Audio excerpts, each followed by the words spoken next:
Mr Speaker, Sport England is investing £480 million in 46 national governing bodies between 2009 and 2013 to grow and sustain participation.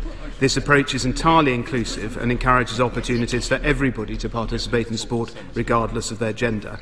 Sport England also funds the Women's Sport and Fitness Foundation to provide specialist advice and support to national governing bodies. Crouch. I congratulate the Minister for all he and his department is doing to increase participation levels. But does he agree with me that while women's sport accounts for only 5% of all sports coverage, the profile of sportswomen will remain so low that not only does it mean that talented athletes don't make it onto award lists like BBC Sports Personality of the Year, but it makes many of our best role models totally anonymous, thus making it harder to inspire and encourage women and girls to participate in sport and physical activity. Mr Speaker, yes, I do agree with that. And actually one of the encouraging things is the opportunity that next year the London 2012 Olympics presents in order to showcase the very real talent that is there amongst women as well as amongst male athletes. Harman. But isn't school sport the bedrock of participation, and shouldn't it be a priority? So why has his government cut spending on school sports by 64%? Isn't that sending a message that school sport no longer matters?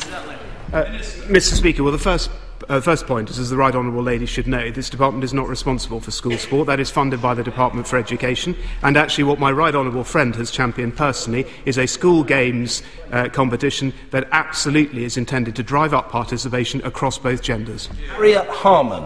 Well, he talks about driving up participation, but will he tell us how he's going to monitor how much sport young people are doing in schools when he scrapped the school sports survey?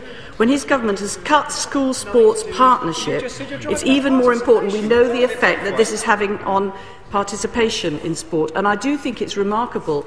Is it not remarkable that the ministers are sitting there saying it's nothing to do with us?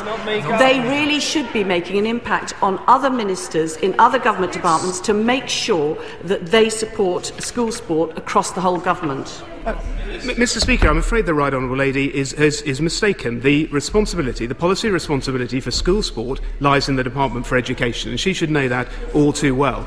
What this department is doing is playing its part by introducing a new school games competition. That has been extraordinarily successful. 11,000 schools now signed up, and we're also going to produce a new measure for the age group 16 to 24, precisely when we do take responsibility for young people coming up, where participation has been falling year on year for most of the last 10 years.